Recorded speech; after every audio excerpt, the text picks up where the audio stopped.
قبل البطولة. رامي شخصية الحمد لله يعني. اولا كل حاجة في ايديه مش ليه، حتى فهو بيجهز. ممكن واحد زميله يبقى بيجهز في نفس هيلعب بطولة قريبة، يجي يقول له رامي انا محتاج المكملات ديت، انا محتاج البروتين ده. رامي بدون اي تفكير ياخد اللي عنده يديهوله ويروح يشتري لنفسه تاني. يعني رامي متعود، اللي في ايديه مش ليه طول عمره. حاجة في البيت طلعيها وربنا هيرزقنا على طول، ما تخافيش. تجهيزه للبطولة طبعا. قرارات التجهيز بالنسبة لرامي البطولات مش بتكون سهلة. طبعا بيكون مفكر قبلها 100 مرة، يعني الوقت اللي فاضله على البطولة قد ايه، هل هيقدر يجيب المستوى اللي هو عايزه في الفترة الوجيزة ديت او الفترة الطويلة ديت. المدرب اللي هيشتغل معاه هل حفظ رامي طريقة اكله. آه، يعني بيبقى فيه شوية تجهيزات كده قبل البطولة. بنبدأ أول أسبوع تجهيز كتجربة، مش تجربة يعني. طبعا المدرب بيبدأ يحط له جدول الأكل، خلاص جسمه ماشي عليه، بيبدأ كل أسبوع يغير جدول الأكل بتاعه لحد ما بنوصل بقى للدايت القاسي اللي هو خلاص. قبل البطولة بشهرين نبدأ بقى الدايت القاسي جدا جدا، اللي رامي بقى بيوصل فيه خلاص ان هو حتى ما بيكونش قادر يتكلم. آه، تجهيزه البطولة ديت ما كانش سهل، ضغوط كتيرة. طبعا ما كانش تأهل اساسا للبطولة. كان امله الوحيد للتأهل اللي هي بطولة اسبانيا، اللي هي اتلغت بسبب كورونا. آه، طبعا ان هم يبعتوا الدعوة امر وارد وممكن يحصل او ما يحصلش. جازف انا هجهز، جت ما جاتش خلاص ربنا كاتب كده.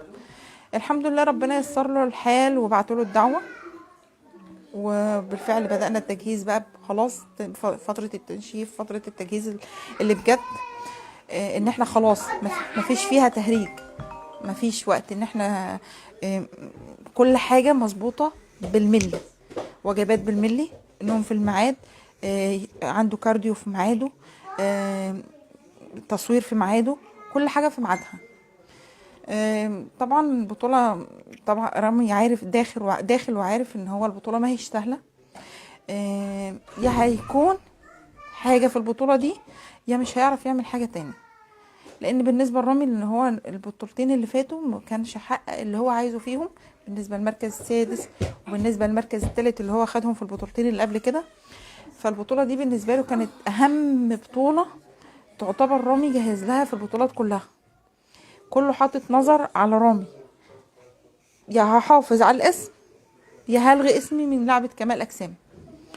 بس الحمد لله يعني ربنا يسر له الحال وحفر اسمه امبارح في اللعبة بجدارة. الحمد لله نزل بالمستوى اللي هو كان نفسه ينزل بيه من أول ما لعب لعبة كمال أجسام. الحمد لله المدرب بتاعه برضو كان ماشي معاه، يعني مدرب رامي ما كانش من النوع اللي هو بيشجعه. تبقى مثلا الصور بتاعته كويسة جدا وهو يقول له لا، مستوى مش مظبوط، ما ينفعش كده. بيحاول يحبطه بشتى الطرق. يعني مش اللي هو لا انت الحمد لله كويس خليك ماشي على كده، لا مفيش الكلام ده.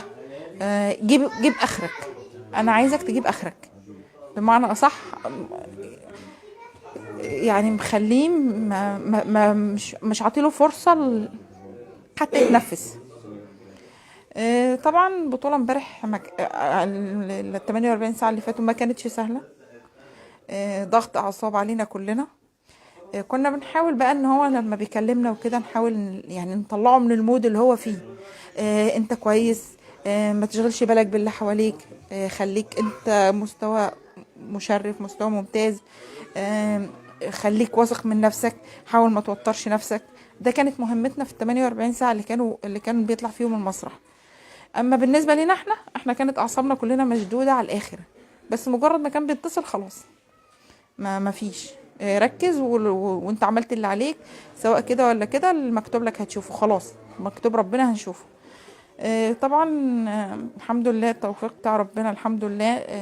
رامي طلع كويس جدا بالمستوى اللي هو كان نفسه يطلعه من اول ما لعب لعبة كمال اجسام، من نشافة وكل حاجة الحمد لله.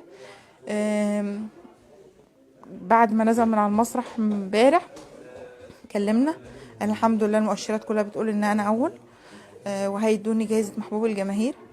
آه، طبعا برضو المؤشرات بتطمنا، بس احنا لاخر لحظة هم بينطقوا لحظة التتويج كلنا اعصابنا واقفين، ما حدش قادر يتنفس، بالرغم ان احنا يعني مطمنين من قبلها، بس ما حدش قادر يتنفس لحد الحمد لله ما جابوا النتيجة الرسمية، والحمد لله يعني ربنا كلل تعبه يعني الحمد لله.